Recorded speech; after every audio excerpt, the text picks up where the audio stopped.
Buenos días, hermanos, hermanas. Bueno, estamos también conectados a internet y saludamos a todos nuestros hermanos, hermanas y amigos que siguen también esta transmisión. El día de hoy vamos a continuar con nuestro estudio acerca de conocer a Dios, o el conocimiento de Dios, o conociendo a Dios, que está basado en el Evangelio de Juan, en el capítulo 17, versículo 3, donde el Señor Jesucristo comienza su oración intercediendo por nosotros, y Él nos dice, ¿no es cierto?, que la vida eterna consiste en que te conozcan a ti, el único Dios verdadero, y a Jesucristo a quien tú has enviado. Esa declaración, ese inicio de oración, marca, sin duda alguna, el proceso más importante en la vida de un cristiano, que es el conocimiento de Dios, de nuestro Dios, del único Dios.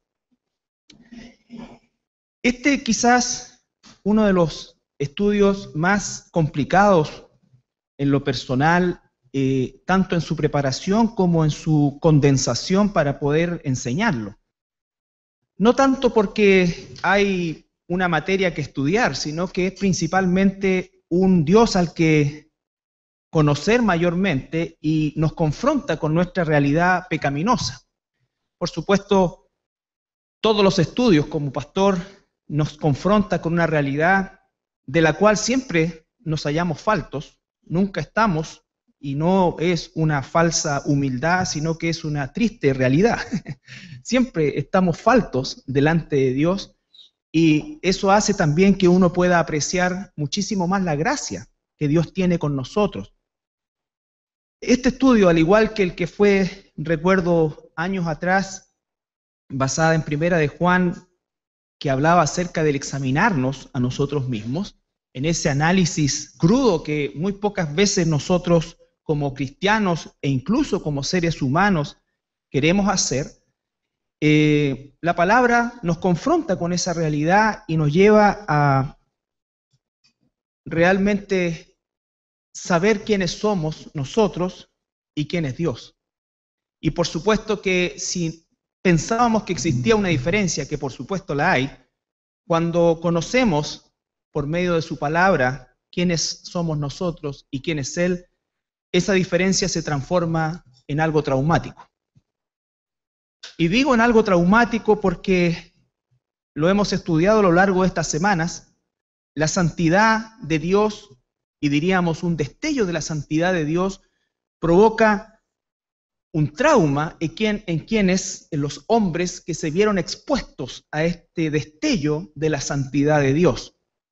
Vemos, ¿no es cierto?, que lejos de experimentar una situación, por así decir, placentera, experimentaron una situación traumática. Y es porque justamente esa santidad de Dios tiene tal potencia, tan inimaginable potencia, las palabras faltan, las expresiones faltan para poder de alguna manera explicar y traspasar lo que estos hombres vivieron. Pero lo que sí estamos seguros es que lo que vivieron fue traumático, no fue una situación de carácter placentera. Muchas veces se canta, qué hermosa es tu santidad, santidad. Pero cuando vemos eso, claro que es hermosa la santidad, pero el efecto que tiene en nosotros como seres humanos caídos es un trauma. Es un trauma. ¿Por qué? Porque vemos, por ejemplo, lo que pasó con Isaías. Recuerden ustedes, Isaías dice que él inmediatamente, como un oráculo de Dios, como el profeta de Dios, él emite un oráculo en su propia persona y es un oráculo de maldición. Dice, voy y estoy muerto porque soy de labios inmundos. Seguramente Isaías, siendo profeta de Dios, era un hombre que manejaba la escritura, era un hombre que a los ojos del pueblo era quizás lo más cercano a la santidad en aquel entonces. Sin embargo, cuando ve esta presencia de Dios que se le revela, ¿no es cierto? Es como si el velo del cielo se abriera por un instante y él pudiese ver una realidad ajena, totalmente y distinta a nosotros. Y él dice, ¿no es cierto? Soy hombre muerto, estoy deshecho, estoy desintegrado. porque soy de labios inmundos y habito en medio de un pueblo de labios inmundos. No significa que era garabatero, significa que lo que sale de su boca siempre a los ojos de Dios va a ser inmundo. Por eso es que Dios toma la acción de Él, ¿no es cierto?, solucionar esa falta inmensa, inconmensurable, y Él mismo es el que provee la forma en que este hombre esté sobrenaturalmente en su presencia sin perecer. ¿Por qué estamos estudiando esto, hermanos? Porque si algo se ha perdido hoy día en el cristianismo ya de hace algunas décadas, y a medida que avanza el tiempo, cada vez se va a ir perdiendo más, es el temor y el respeto a Dios, es la falta de reverencia a Dios, es el tomar las cosas de Dios como chacota, es hacer de las cosas de Dios situaciones más bien placenteras para nosotros y no que le agraden a Él. Entonces, de esa manera comenzamos los hombres a inventar sistemas para agradar a los hombres y a través de esos supuestos sistemas pensamos que esos hombres se acercan a Dios, poniendo en primer lugar de manera presuntuosa el efecto positivo o entre comillas positivo de atraer personas en el sistema. Entonces comenzamos a validar sistemas, comenzamos también, ¿no es cierto?, a institucionalizar, por así decir, sistemas que de alguna manera los traspasamos y llegan a ser tan poderosos esos sistemas que después sobrepasan la palabra de Dios. No digo que seamos desordenados, por supuesto que no, pero otra cosa es atribuirnos a nosotros mismos la invención de un sistema que gana personas. Nosotros, tú y yo, no ganamos a nadie. A nadie. Lo que no significa que no tenga una responsabilidad para con Dios. Tú y yo tenemos la responsabilidad de vivir como santos porque Él es santo. Pero quien gana a las almas es Dios. Quien llama a sus ovejas es Dios. Solo nos hace partícipes del privilegio, ¿no es cierto?, de ser parte de este proceso. Pero nosotros no somos la clave del proceso. La clave, el todo del proceso siempre es Dios. Y si estás pensando, bueno, entonces ¿para qué entonces me cuido y para qué tanto testimonio? Bueno, esa es otra cosa. Esa es mi responsabilidad delante de Dios. Delante de Dios yo tendré que rendir cuentas no de cuántas personas gané, porque no gané ninguna, sino de cómo viví la vida que Él me dio, cómo es que agradé su corazón, cómo es que viví de manera santa delante de Él. Todo lo que sea fruto del trabajo que Dios me ha mandado hacer, no que me he propuesto hacer, sino que el que me ha mandado hacer le pertenece completamente a Dios. Dios no comparte su gloria con nadie, menos con nosotros. Entonces vemos la situación de Isaías. Ezequiel, también revisamos la vida de Ezequiel en el capítulo 2, dice que él cuando ve todo esto, ¡bum!, se derrumba. Se derrumba cuando ve este destello, esta imagen celestial, se derrumba. No puede sostenerse en pie. Cuando vemos también a Daniel, cuando vemos a Habacuc, quisiera que viéramos Daniel, capítulo 10, versículo 5. Ezequiel, Daniel, Zacarías, todos los profetas que tuvieron un destello de la gloria de Dios, cayeron como muertos. Daniel capítulo 10, versículo 5 al 11.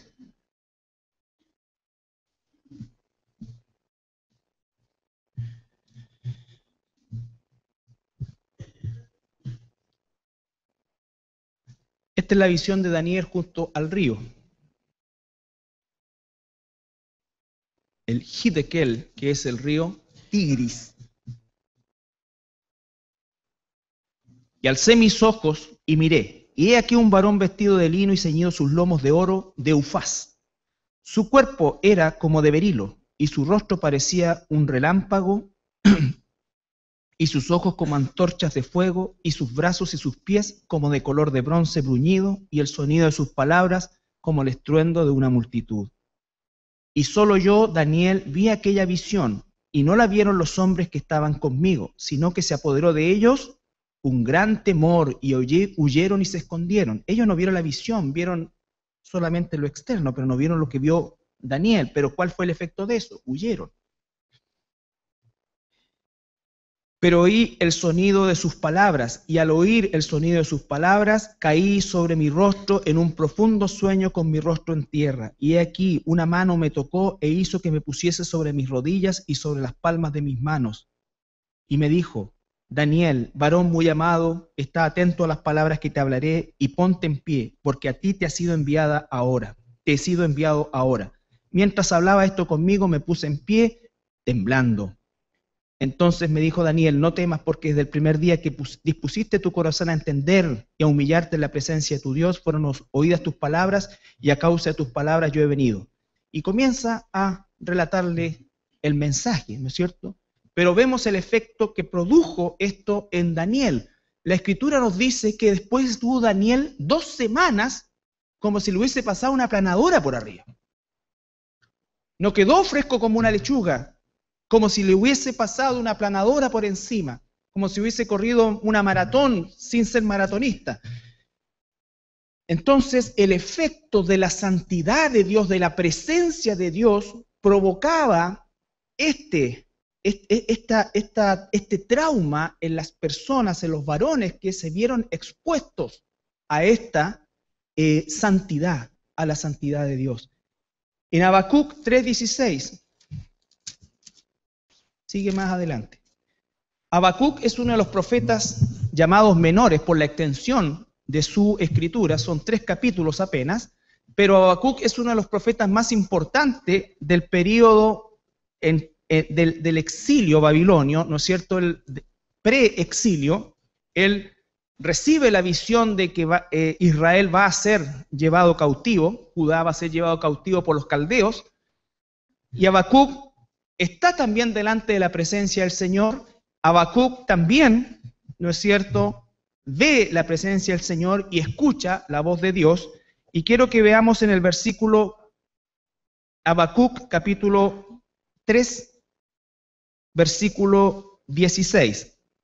Estoy leyendo el final del libro. Después que Habacuc escucha todo lo que Dios le dijo, él expresa lo siguiente: oí. ¿A quién? El mensaje de Dios. Oí, y se conmovieron mis entrañas, a la voz temblaron mis labios, pudrición entró en mis huesos.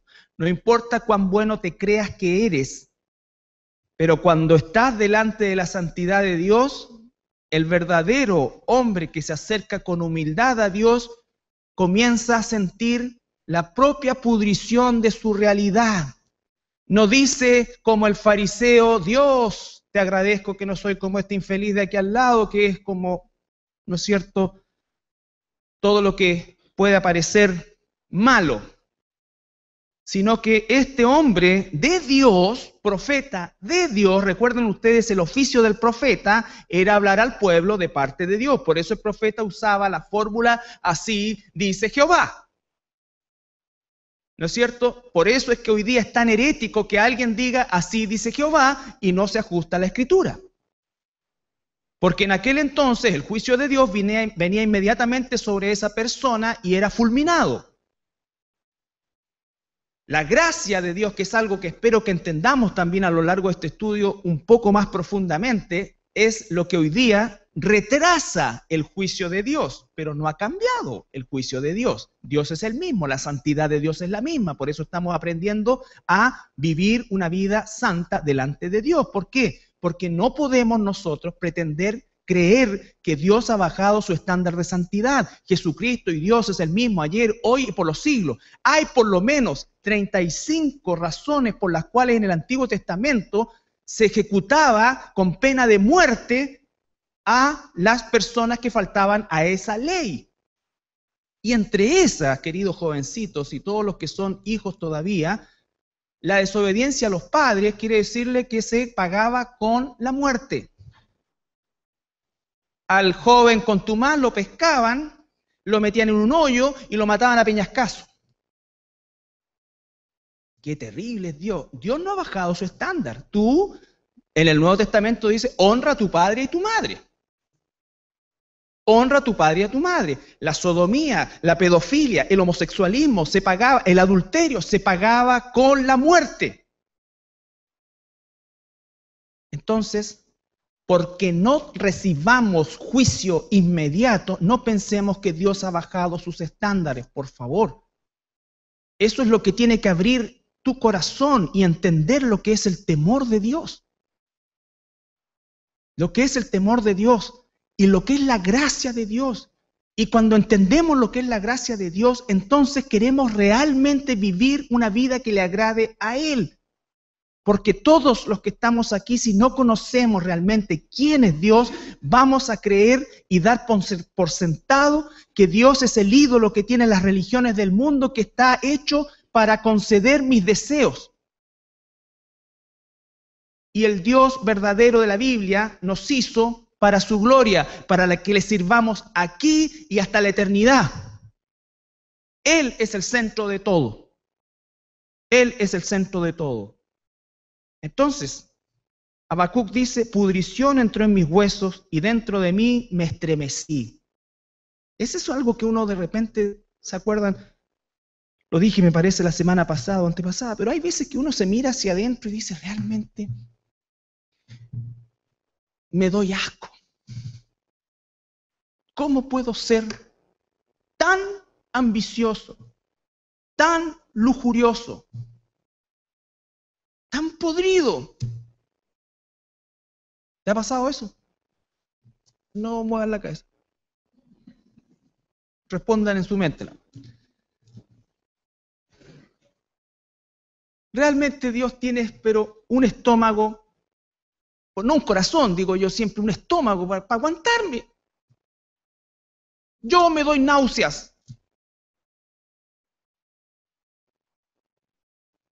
Pero ¿qué es lo que tengo que hacer? Ir de rodillas y agradecerle a Dios. Que su sangre, la sangre de mi Señor Jesucristo me cubra. Levantarme de ahí. ¿Cómo puedo pensar tan violentamente de alguien? ¿Cómo pueden venir esos pensamientos a mí? Pero viene. Obviamente hay que expulsarlo, no hay que dejarlos, todo lo que tú quieras. Todos somos tentados. No estoy diciendo que eso es lo que tenga que... No, vienen y van a venir.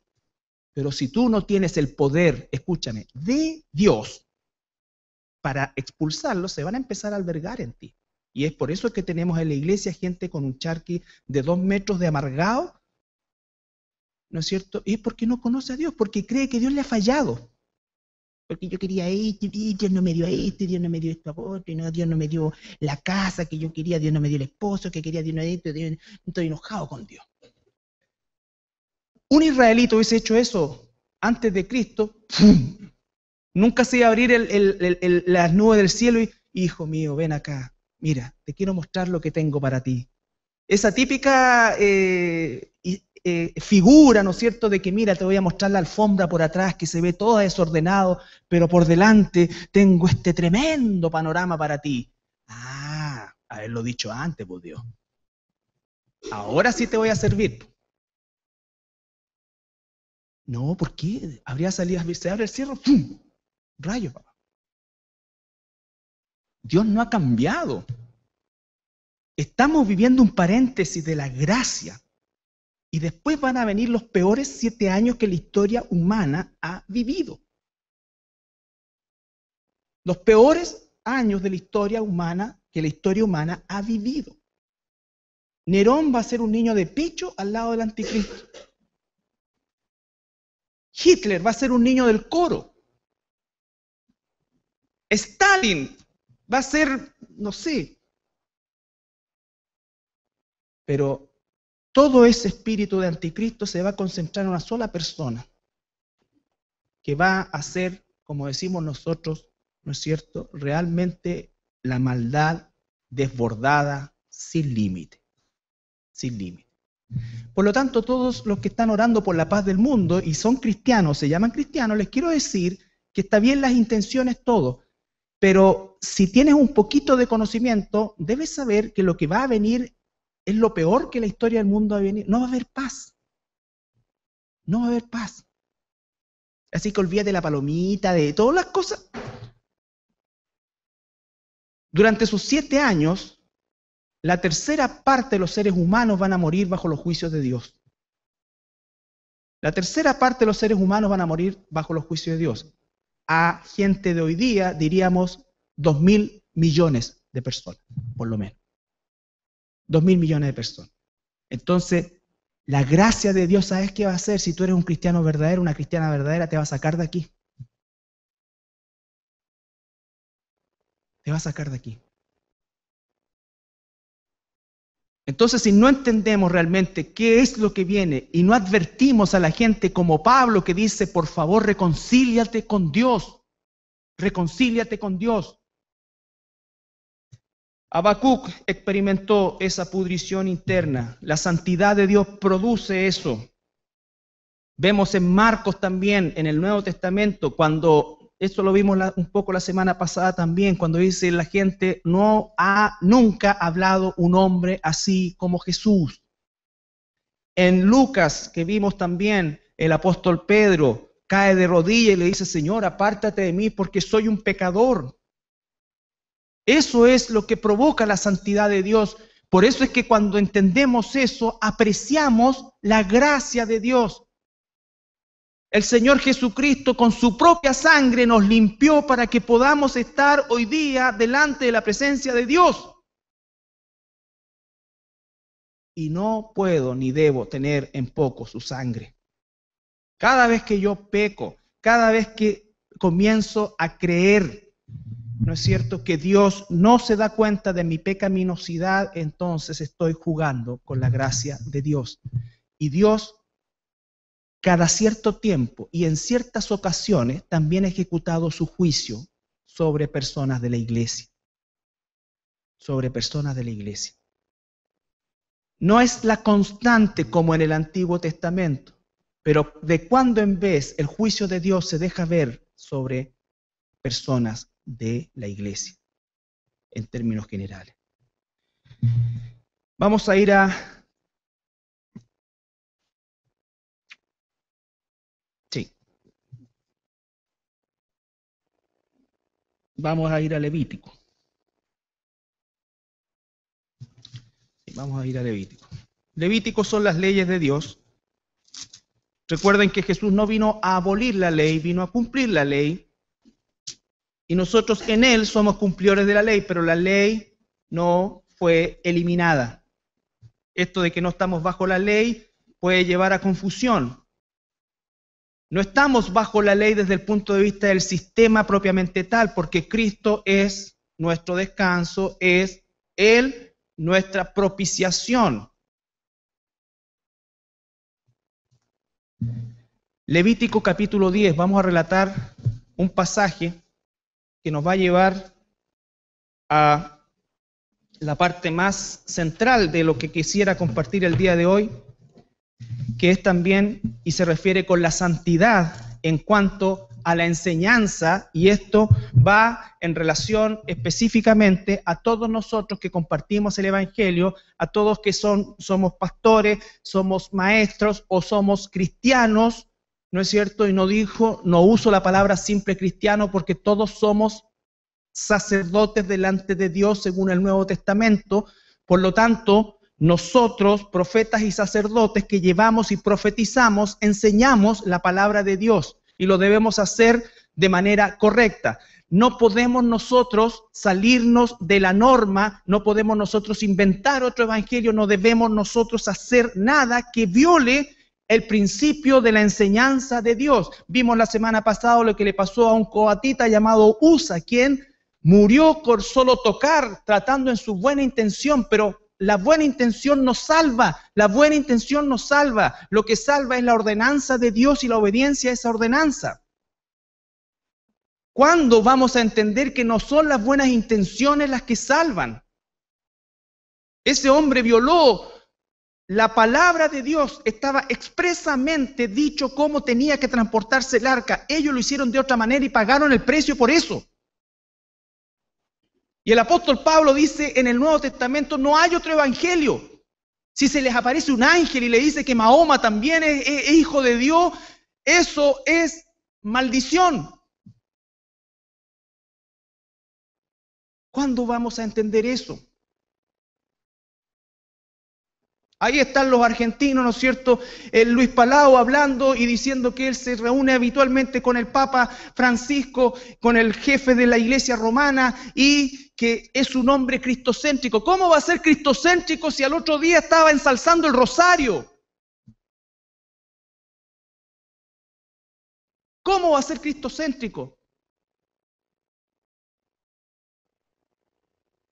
Nosotros tenemos que entender que los estándares de Dios no han cambiado.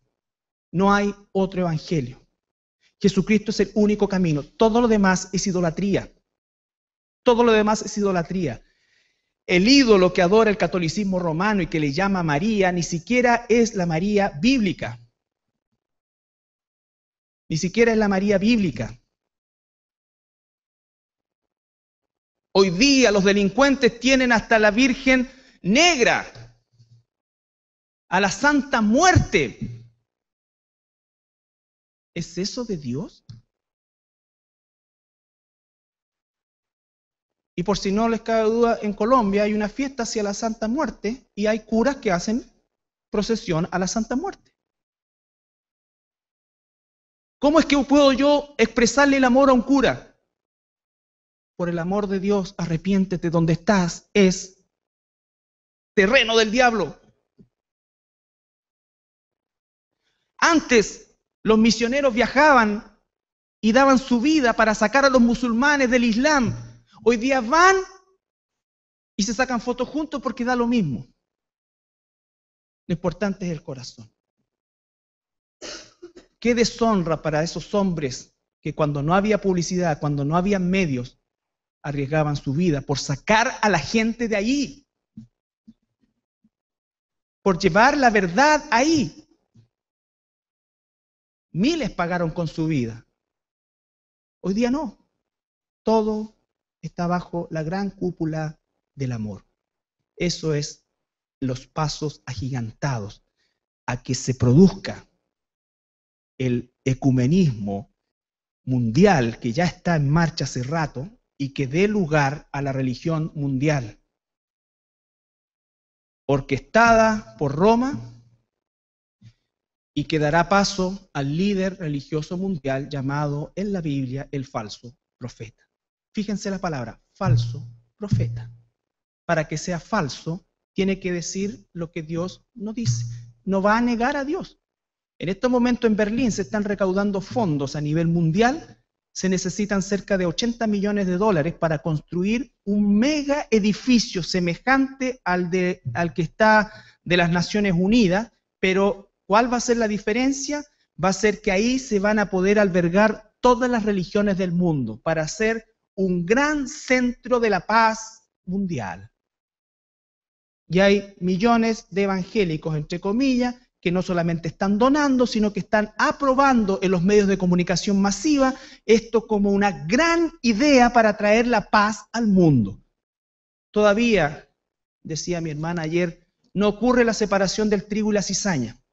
Pero si tú eres tienes un poquito de discernimiento, te puedes dar cuenta que ya eso está ocurriendo. Y que la cizaña quiere atacar al trigo. Y tú te tienes que comportar como trigo, como oveja, no como lobo.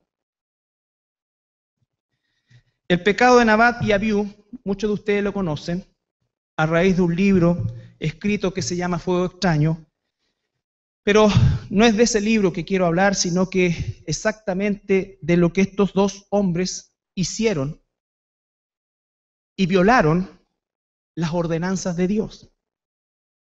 Capítulo 10 de Levítico, versículo 1. Nabat y Abiú, hijos de Aarón, tomaron cada uno su incensario y pusieron en ellos fuego, sobre el cual pusieron incienso, y ofrecieron delante de Jehová fuego extraño que él, lean bien, nunca les mandó. Nunca les mandó. ¿Qué pasó con esto? Y salió fuego de delante de Jehová y los quemó y murieron delante de Jehová. Entonces dijo Moisés a Aarón, eran los hijos de Aarón. Los hijos de Aarón. Esto, dice Moisés, es lo que habló Jehová diciendo, en los que a mí se acercan, me santificaré, y en presencia de todo el pueblo seré glorificado. Y Aarón cayó. No le dijo, pero ¿qué clase de Dios eres? He dedicado mi vida a ti. Mis hijos hicieron ya una travesurilla, una cosa pequeña. Se pusieron a jugar con las cosas sagradas. Ofrecieron, ya está bien, dijeron que Mahoma era como Jesús, que no importa si era budista, si era esto, pero ¿los vaya a matar por eso? Si tenían buenas intenciones. La respuesta es no. Fuego del cielo. Como no pasa eso ahora, entonces la gente cree que Dios lo aprueba, pero Dios no lo aprueba. Jesucristo es el mismo ayer, hoy y por los siglos. El apóstol Pablo dice en Gálatas, no hay otro evangelio, no hay otro evangelio. Jesús es el único camino, fuera de él no hay otro. No hay otro. Cuando yo permito que exista la posibilidad de que haya otro. ¿Y cómo es que opera Satanás? Ni siquiera conocen cómo opera Satanás. Satanás opera como un ángel de luz. Satanás es seductor, Satanás es embaucador. Para poder embaucar a alguien tienes que decirle algo de verdad, pero no toda la verdad. Satanás embaucó a Eva torciendo lo que Dios había dicho, con que Dios les dijo que no comieran de nada. Eso no fue lo que dijo Dios. Usó palabras semejantes, pero que contradecían completamente la ordenanza de Dios. En el monte de la tentación, Él se permitió la osadía de engañar al mismísimo autor de la vida, al Señor Jesucristo, usando torcidamente la Escritura. ¿Qué esperas para nosotros? Si usa la Escritura de manera torcida con ellos, con Jesús, ¿cómo no lo va a hacer con nosotros? Por eso es que necesitamos discernimiento, permanencia, constancia, escudriñar, porque Satanás va a usar la Escritura. Estos falsos maestros usan la Escritura, pero la usan torcida, la usan parcializada, la usan mutilada, porque quieren quedar bien con la gente, porque piensan que quedando bien con la gente, entonces la gente se va a acercar a Jesús. Y lo que van a hacer es alejarlos de Jesús. Puede que se acerquen a ellos, pero no a Jesús. Pero no a Jesús. Mientras Jesús dijo que por causa de la verdad del Evangelio se iba a producir división incluso en el seno familiar, estas enseñanzas heréticas dicen, no nos gusta eso porque divide. Porque divide. La división es algo que se produce cuando hay unión. Esta predicación no es para dividir, esta predicación es para mantenerse firme en la verdad, porque nunca, y espero que así sea, hemos ni estaremos unidos con aquello que no viene de Dios. No importa que eso te cueste la vida, te cueste lo que cueste. Pero nosotros debemos mantenernos firmes. Entonces estos dos jóvenes sacerdotes presentaron a Dios algo que Dios no había ordenado y murieron fulminados. Hoy día, pastores, evangelistas, misioneros están haciendo fuego extraño con el tipo de enseñanza que están entregando. Y eso les va a costar a ellos y a quienes les predican. Quienes les predican. Porque el fuego es para quemar. No dice que el serafín, ¿no es cierto?, tomó un vasito de bebida y se lo llevó, ¿no es cierto?, un juguito a Isaías para que refrescara, hiciera un poco de gas. Ahora estoy santo. No, un carbón encendido. Es traumático, es doloroso. Es destructivo, pero ¿qué es lo que destruye? Lo que no es de Dios. Recuerden, cuando lleguemos delante del Señor, vamos a colocar todas las obras arriba y el Señor las va a probar ¿con qué? ¿Con agua mineral? Con fuego. Con fuego. Entonces mi mayor preocupación y mi mayor dolor hoy es ver el avance del ecumenismo. Cómo día a día se unen más iglesias, personajes públicos, entre comillas cristianos, que arrastran grandes masas, que tienen inmensas audiencias, que tienen tremendos recursos. ¿Cómo es que se pliegan a este movimiento que viene del mismísimo infierno? No viene del cielo. Entonces, hermano, si tú estás aquí esta mañana, quiero decirte que hay un precio que vas a tener que pagar. Hay un precio que tienes que pagar. La santificación no es gratuita. Tú tienes familiares católicos, tienes familiares musulmanes, tienes amigos budistas, no lo sé, pero si realmente los amas, tienes que ser valiente, porque los amas, dispuesto a sacrificarte por ellos, aunque ellos te traten como malhechor, dice la primera carta de Pedro. Cuando Dios los visite, si es que Dios les concede esa visita, ¿ellos qué van a hacer? Van a glorificar no a ti, no a mí, a Dios. Siempre la gloria es para Dios. Pero tú podrás estar como un obrero aprobado delante de Dios que usa bien la palabra de verdad. Ni hablar de toda la falsedad y todo el espanto que existe, que ganas, pero ahí dice entonces el Señor, y la gracia que tengo contigo, me dice. Porque qué ganas que en estas manifestaciones heréticas, ya prácticamente depravadas que hay muchas veces y que se les da el nombre de Dios, donde sale un baboso con manguera y otro que tira cosas y tiran chicle y tal, y la gente como estúpida corre y se tira, y eso, que gana de que se abriera el cielo y los consumiera todo. Menos mal que no soy Dios. Y Dios, ¿qué me dice a mí? Si a ti, que eres una pulga mugrosa, te molesta, imagínate a mí. ¿Entiendes la gracia? Sí, Señor. Pero la gracia no es desgracia decir, bueno, no, si no están tan mal, niños. Algo bueno hay en esto. Y empiezan a torcer el pasaje que dice retener lo bueno y desechar lo malo. Eso es en función de cuando se predica la verdad de Dios. No, ¿qué bueno vas a sacar de...? Hay gente que dice, oye, soy el cura, habló súper bien. Habló de puro Jesús. Y tú dices, oye, no están tan lejos. Yo no le tengo mal a la persona.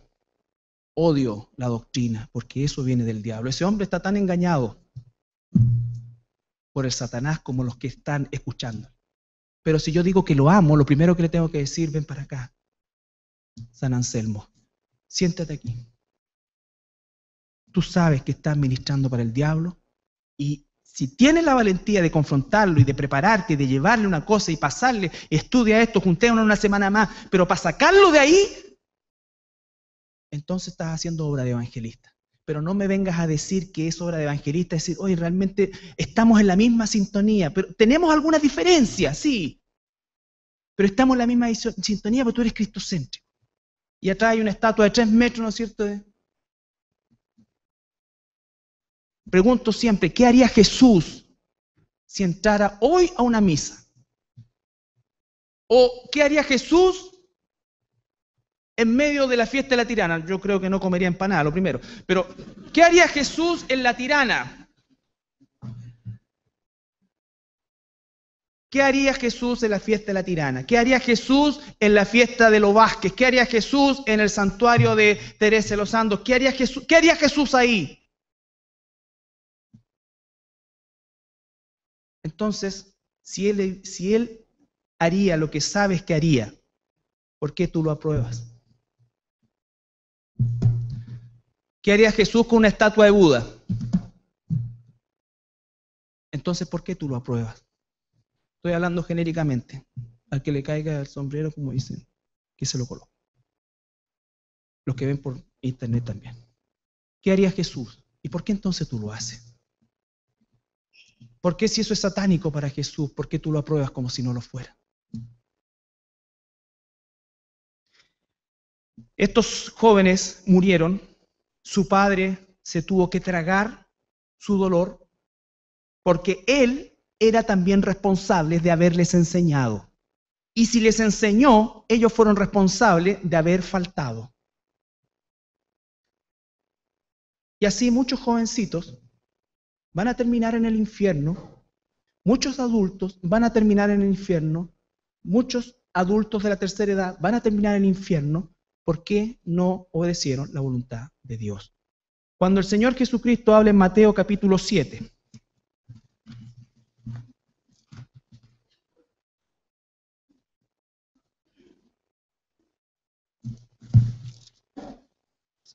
se los dije alguna vez, estas son de los pasajes más terroríficos que encuentro en la Escritura. Versículo 15 primero. Recuerden ustedes que la palabra guardar significa, ¿no es cierto?, tener una precaución extrema cuando se aplica a abstraerse o salirse de algo, ¿no es cierto? Y aquí está diciendo, versículo 15 de Mateo capítulo 7, versículo 15, guardaos de los falsos profetas. Ten cuidado, no todo el que nombra a Jesús. Hay por ahí algunos de ustedes que le están poniendo me gusta al Cash Luna.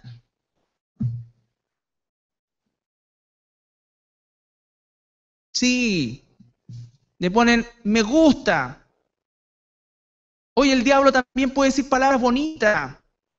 Ve los frutos, ve la doctrina, ve eso. ¿Cómo va a ser tan necio? Y es gente de esta iglesia. Eso es lo que más rabia me da. Porque para eso pasamos día y noche dándole. Para que después cualquier pensamiento bonito, ¿no es cierto?, me gusta. ¿Quién lo dice? No hay un examen tengan cuidado. Porque ustedes y yo somos responsables. Miles de personas que desconocemos pueden ver esa cuestión.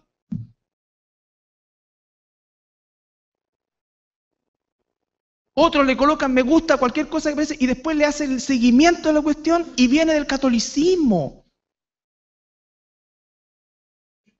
O le hacen me gusta a Gandhi. ¿Qué tenéis que estar agradeciéndole a Gandhi un pensamiento? Gandhi está en el infierno.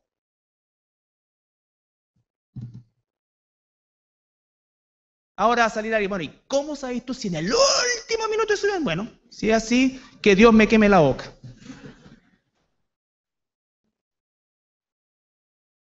Entonces, por favor, seamos maduros y seamos conscientes de lo que hacemos.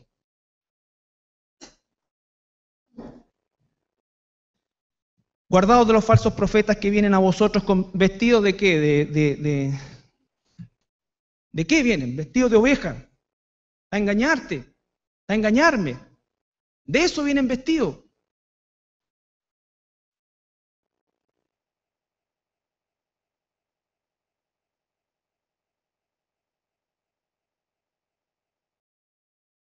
Varón más atractivo para las mujeres que el anticristo.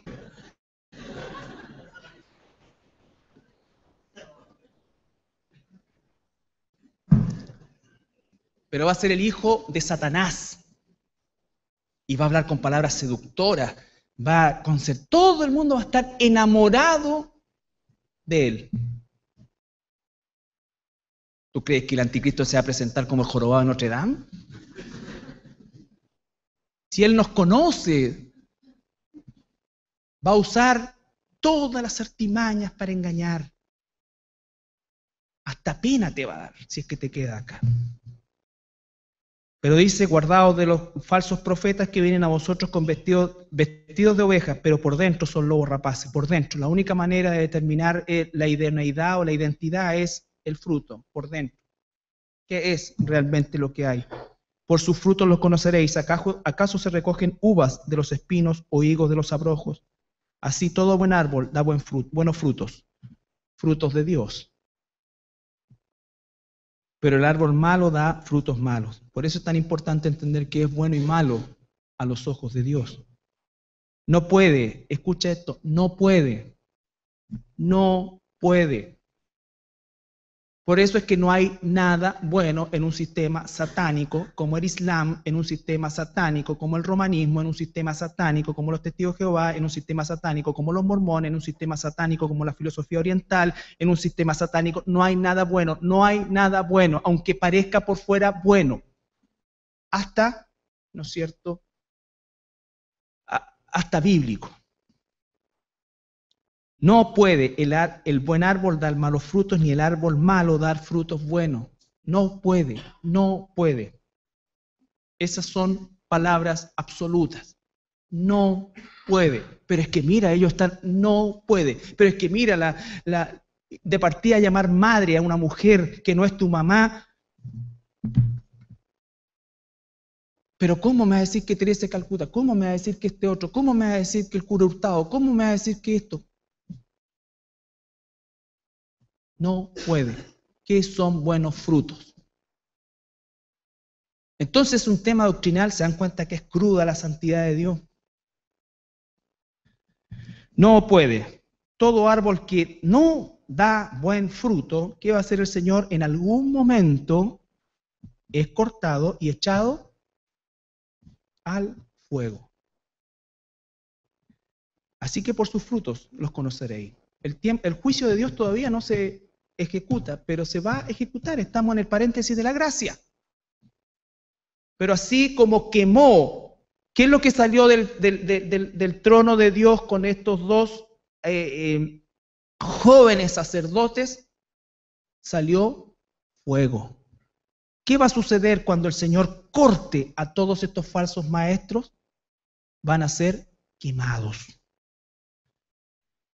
Y después dice, versículo 21, en el mismo pasaje, no todo el que me dice Señor, Señor, entrará en el reino de los cielos, sino el que hace la voluntad de mi Padre. No solamente en la forma, en el fondo, en todo. Nosotros tendemos a decir, no, mira, son estilos distintos. Cuidado con eso, porque la forma también le importa a Dios. La forma también le importa a Dios. Cuando nosotros violamos también las formas en un sentido que deshonra a Dios, estamos también presentando cosas que no agradan a Dios. Cosas que no agradan a Dios. Un hombre que dice que quiere ganar a los homosexuales, se disfrazó de homosexual y salió en un show de homosexuales vestido como travesti, porque él quería llevar el evangelio a los travestis. Pregunta, ¿qué habría hecho Dios? No son los métodos, no son las formas, no son los sistemas. Cuando un sistema deshonra a Dios, entonces dice, bueno, ¿y cómo gano a los travestis? Ora por ellos. Deja que Dios guíe tus pasos. Diles la verdad. Dios va a juzgarlos a cada uno de ustedes. No sé cómo llegaste a hacer esto. No sé cómo es que te gustan los hombres siendo hombre, pero eso te va a llevar al infierno y después al lago de fuego. Y en el nombre del Señor, en ti, en Él hay salvación. Quizás quiera Dios que tú seas para arrepentimiento, pero yo tengo que decirte esto. Y oro por ti para que el Señor saque esa falsedad de tu mente.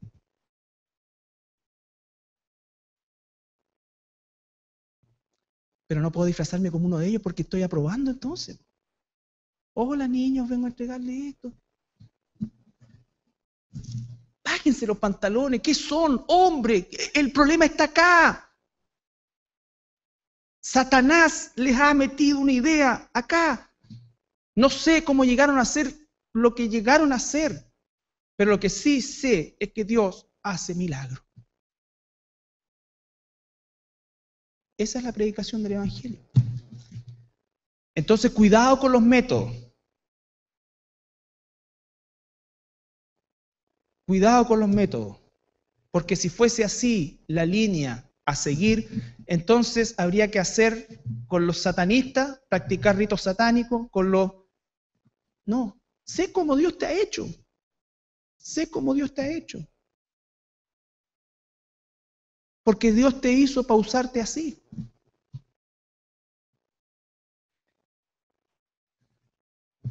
Muchos me dirán, versículo 22, en aquel día, Señor, Señor, no profetizamos en tu nombre. Fíjense que todas las cosas fueron hechas en el nombre de Jesús. En el nombre de Jesús. En el nombre de Jesús. ¿Cuánto de se ofende a Dios si no es conforme a su voluntad? Muchos me dirán aquel día, Señor, Señor, no profetizamos en tu nombre, y en tu nombre echamos fuera demonios, o sea que también les resultaron algunas cosas. Y en tu nombre hicimos milagros. Por lo tanto, lo sobrenatural no está en el hombre. No hay ningún ser humano con capacidades sobrenaturales. La sobrenaturalidad viene de Dios o de Satanás. Y entonces les declararé nunca que estamos estudiando nosotros hoy día, conocer a Dios. Yo no quiero que tú te presentes como una de estas personas. Nunca os conocí, apartados de mí, hacedores de maldad. Son palabras traumatizantes, pero verdades reales. Mientras tengamos vida, hay esperanza. Mientras tengamos vida acá, hay esperanza. Por eso es que si eres un hijo de Dios verdaderamente, hoy día tú tienes que tomar una decisión, porque a lo mejor no la puedes tomar mañana. Convertirte de verdad, dejar de jugar a ser cristiano, dejar de jugar con las cosas de Dios, comenzar a conocer al Dios de la Biblia, comenzar a tener realmente temor de Él desde el punto de vista de lo que significa esa reverencia y de saber que Él te ve y Él me ve a cada momento. Él ve mis pensamientos, Él ve, no hay nada oculto para Él. Por eso es tan importante esta primera parte de la santidad al hablar de los atributos de Dios, porque la santidad no es solo un atributo, la santidad es el todo de Dios. Su omnipotencia es santa, su juicio es santo, su justicia es santa, su amor es santo. Todo está cubierto por esa esencia de Dios que es la santidad. Por lo tanto, si no entendemos bien la santidad, vamos a estudiar o vamos a comenzar a aprender los otros atributos o los atributos aislados de la santidad. Como que ya terminamos de estudiar la santidad, entonces ahora vamos a estudiar la omnipotencia. No, todo es santo de Dios. Todo es santo de Dios. Y recuerda que el pasaje más importante que debe guiar tu vida como cristiano es ser santo porque Él es santo. Cuando la Biblia dice que sin santidad, que lo vamos a ver la otra semana, nadie verá a Dios, significa eso. Que si tú no eres santo, estás muerto. Y si no eres santo, aunque hagas lo que hagas, nunca vas a poder vivir en santidad, porque la santidad viene de la presencia viva del Espíritu Santo dentro de nosotros. Estos personajes que declaran aquí haber hecho tantas cosas en el nombre del Señor, no eran santos. El Espíritu Santo no estaba en ellos. Era gente religiosa, quizás gente con buenas intenciones, gente que conocían, gente que nunca fue realmente salvo. Nunca fue salvo. Yo le pido al Señor de todo corazón que cada uno de nosotros, el Espíritu Santo confirma que tú eres hijo de Dios, pero no por lo que eres, sino por lo que no eres. Y te va a confrontar con tu pecado, te va a confrontar con tu realidad. Y cuando uno se da cuenta un poco de la realidad, ¿sabes lo que hace? Arranca donde Jesús. Se tira de guata. No para que lo vean, sino porque realmente busca desesperado de Dios. Y Dios, al igual que lo hizo con los demás hermanos que hemos estudiado la Escritura y con muchos más, Él mismo nos da la fuerza, nos levanta, nos limpia, nos redime, nos coloca en pie otra vez. Él. Porque, hermanos, el tiempo se cierra, las cosas se suceden más rápida que nunca, y quién sabe si este ya es el tiempo en que el Señor venga por su iglesia. Nos ponemos de pie para orar.